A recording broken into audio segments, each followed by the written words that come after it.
പണ്ടൊരു കാലത്ത് മോശല രാജ്യം എന്ന രാജ്യത്ത് രാജനന്ദൻ എന്ന രാജാവുണ്ടായിരുന്നു. അദ്ദേഹത്തിന് ആൺകുട്ടികളില്ലായിരുന്നു. ഒരേ ഒരു പെൺകുട്ടിയുണ്ടായിരുന്നു. അവളുടെ പേര് വിമല. അവളെ രാജാവിന് ഭയങ്കര ഇഷ്ടമായിരുന്നു. അവൾ എന്തു ചോദിച്ചാലും ഇല്ലെന്ന് പറയുകയില്ലായിരുന്നു. അച്ഛൻ ലാളിച്ച് വഷളാക്കിയതുകൊണ്ട് രാജകുമാരി ആരും പറയുന്നതനുസരിക്കാതെ കറങ്ങി നടന്നു. അതുമാത്രമല്ല, പ്രായവ്യത്യാസമില്ലാതെ ആരായാലും അവരെയൊക്കെ പറ്റിക്കുമായിരുന്നു. അതുമാത്രമല്ല, താൻ അവരെ പറ്റിച്ചു എന്ന് പറഞ്ഞ് അഹങ്കരിക്കുകയും ചെയ്യുമായിരുന്നു. രാജകുമാരിക്ക് കല്യാണപ്രായം എത്തിയതുകൊണ്ട് അവളുടെ വിവാഹം നടത്തുവാൻ രാജാവ് തീരുമാനിച്ചു. വിമലയോട് പറഞ്ഞു, മകളെ, ഞാൻ നിന്റെ വിവാഹം നടത്തുവാൻ തീരുമാനിച്ചു. നിനക്ക് എങ്ങനെയുള്ള ഭർത്താവിനെയാണ് വേണ്ടത് എന്ന് ചോദിച്ചു. അതിന് വിമല, അച്ഛാ, ഞാൻ വെക്കുന്ന മത്സരത്തിൽ ആരാണോ വിജയിക്കുന്നത് അവരെ മാത്രമേ ഞാൻ വിവാഹം കഴിക്കൂ. അദ്ദേഹത്തെ ഞാൻ വിവാഹം കഴിക്കൂ. അതെന്തെന്നാൽ എനിക്ക് ഭർത്താവായി വരുന്നയാൾക്ക് ഞാൻ ചില പരീക്ഷകൾ വെക്കുന്നത് അവരെ ഞാൻ വിവാഹം കഴിക്കും. മകൾ പറഞ്ഞത് ശരിയാണെന്ന് തോന്നിയതുകൊണ്ട് മർത്തൊന്നും പറയാതെ രാജാവ് ഇതിന് സമ്മതിച്ചു. രാജാവ് ഉടൻ തന്നെ സേവകനെ വിളിപ്പിച്ച് ഇക്കാര്യം എല്ലാവരെയും അറിയിക്കാൻ പറഞ്ഞു. വിമല സുന്ദരി മാത്രമായിരുന്നില്ല, ബുദ്ധിമതിയുമായിരുന്നു. അതുകൊണ്ട് അവളെ വിവാഹം കഴിക്കാൻ പല രാജ്യത്തു നിന്നും പല രാജാക്കന്മാരും വന്നിരുന്നു. വന്നിരിക്കുന്ന രാജകുമാരന്മാർ വിമല എങ്ങനെയാണോ പറ്റിക്കുന്നതെന്നറിഞ്ഞ് അതിൽ നിന്ന് രക്ഷപ്പെടണം, അല്ലെങ്കിൽ അവളെ വിവാഹം കഴിക്കാൻ കഴിയില്ല. ഈ കാര്യം അറിയാത്ത രാജകുമാരന്മാർ ഇതറിഞ്ഞ ഉടനെ വല്ലാതെ അത്ഭുതപ്പെട്ടുപോയി. അതിനുശേഷം ഓരോ രാജകുമാരന്മാരെയും വിളിപ്പിച്ച് അവരെ എല്ലാം പറ്റിച്ചിട്ട് അവർക്കതിൽ നിന്ന് പുറത്തുവരാൻ കഴിയാത്തതുകൊണ്ട് അവരെയൊക്കെ അവൾ പറഞ്ഞയച്ചു.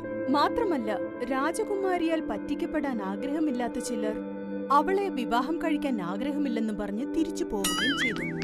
രാജകുമാരി ബുദ്ധിമതിയായതുകൊണ്ട് അവൾ ആരെ പറ്റിച്ചാലും അത് പുറത്താരും അറിയില്ലായിരുന്നു. അവൾ എപ്പോൾ ആരെ എങ്ങനെ പറ്റിക്കുമെന്ന് ആർക്കും മനസ്സിലാക്കാൻ കഴിയില്ല. ഈ കാര്യം മനസ്സിലാക്കിയ കോസല രാജ്യത്തെ രാജകുമാരൻ നന്ദിവർമ്മൻ എന്തൊക്കെ ആയാലും സാരമില്ല, രാജകുമാരിയെ എങ്ങനെയെങ്കിലും വിവാഹം കഴിക്കണം എന്ന് കരുതി തന്റെ സേവകനോടൊപ്പം മോസല രാജ്യത്തേക്ക് പുറപ്പെട്ടു. ആ രാജ്യത്തേക്ക് വന്നയുടൻ തന്നെ അവിടെയുണ്ടായിരുന്ന ഒരു സത്രത്തിൽ കുറച്ചുനേരം താമസിക്കാൻ തീരുമാനിച്ചു. ഇങ്ങനെയൊരു രാജകുമാരൻ നമ്മുടെ രാജ്യത്തെത്തിയിട്ടുണ്ടെന്ന് സേവകൻ രാജകുമാരിയെ അറിയിച്ചു. ഇപ്പോൾ രാജകുമാരൻ തന്റെ സേവകനോടൊപ്പം രാജകൊട്ടാരത്തിലേക്ക് എത്തി. രാജകുമാരിയെ വിവാഹം കഴിക്കാൻ വേണ്ടിയാണ് തങ്ങൾ വന്നിരിക്കുന്നതെന്ന കാര്യം ഓലയിൽ എഴുതി അയച്ചു. അതിനുശേഷം ഒരു മുറിയിൽ 4 പേരും കണ്ടു. അവിടെ വിമലയോടൊപ്പം ഒരു ജോലിക്കാരി മാത്രമേ ഉണ്ടായിരുന്നുള്ളൂ. ആ ജോലിക്കാരി വന്നിരിക്കുന്നവർക്ക് രാജമര്യാദ നൽകി. അതിനുശേഷം ആ ജോലിക്കാരി, യുവരാജ, എന്റെ രാജകുമാരിയെ പറ്റിച്ച് വിവാഹം കഴിക്കാൻ വന്നിരിക്കുകയാണോ, അല്ലെങ്കിൽ രാജകുമാരിയെ പ്രേമിച്ച് വിവാഹം കഴിക്കാൻ പോവാണോ എന്ന് തമാശയായി ചോദിച്ചു. അതിന് സേവകൻ ഉത്തരം പറഞ്ഞു, നിങ്ങളുടെ രാജകുമാരിയെ ഞങ്ങളുടെ രാജകുമാരൻ മനഃപൂർവ്വമായി സ്നേഹിച്ച് വിവാഹം കഴിക്കാൻ പോവുകയാണ്. അതുകൊണ്ടാണ് നിങ്ങളുടെ മത്സരത്തിൽ പങ്കെടുക്കാനും വന്നിരിക്കുന്നത് എന്ന് പറഞ്ഞു. അതിന് ജോലിക്കാരി, ഞങ്ങളുടെ രാജകുമാരി ഈ രാജകുമാരന് യാതൊരു മത്സരവും വെച്ചിട്ടില്ല. ഞങ്ങളുടെ രാജകുമാരിയെ വിവാഹം കഴിക്കണമെന്നുണ്ടെങ്കിൽ രാജകുമാരിയുടെ കൈകോർത്ത് മനഃപൂർവ്വമായി സ്നേഹിക്കുന്നുണ്ട് എന്ന് പറയണം. രാജകുമാരനും എഴുന്നേറ്റ് വന്ന് രാജകുമാരിയുടെ കൈകളിൽ പിടിച്ച് ജോലിക്കാരി പറഞ്ഞതുപോലെ വാക്ക് നൽകി. ഉടൻ തന്നെ ജോലിക്കാരി ചിരിക്കാൻ തുടങ്ങി. അതിനുശേഷം രാജകുമാരനോട് പറഞ്ഞു, രാജകുമാര, നിങ്ങൾ തോറ്റിരിക്കുകയാണ്. ഇതുവരെ നിങ്ങൾ രാജകുമാരിയാണെന്ന് കരുതിയത് എന്റെ ജോലിക്കാരിയാ. യഥാർത്ഥ രാജകുമാരി ഞാനാണ്. അതുവരെ ജോലിക്കാരിയായി അഭിനയിച്ചു കൊണ്ടിരുന്ന രാജകുമാരി പറഞ്ഞു.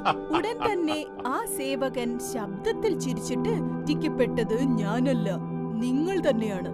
ഇതുവരെ നിങ്ങൾ രാജകുമാരൻ എന്ന് കരുതിയത് എന്റെ സേവകനെയാണ്. കോസല രാജ്യത്തെ രാജകുമാരൻ ഞാനാണ്. അതുമാത്രമല്ല, നിങ്ങൾ ഇതുപോലെ പറ്റിക്കുമെന്നറിഞ്ഞതുകൊണ്ട് മാത്രമാണ് ഞാൻ സേവകനായി വേഷം മാറി വന്നത് എന്ന് പറഞ്ഞു. ഉടൻ തന്നെ വിമല നാണിച്ച് തലകുനിച്ച് തന്റെ തോൽവി സമ്മതിച്ചു. അതിനുശേഷം 2 പേർക്കും വിവാഹം നടക്കുകയും ചെയ്തു. അന്നു മുതൽ വിമല ആരെയും പറ്റിക്കാതെ സന്തോഷത്തോടെ ജീവിച്ചു വന്നു.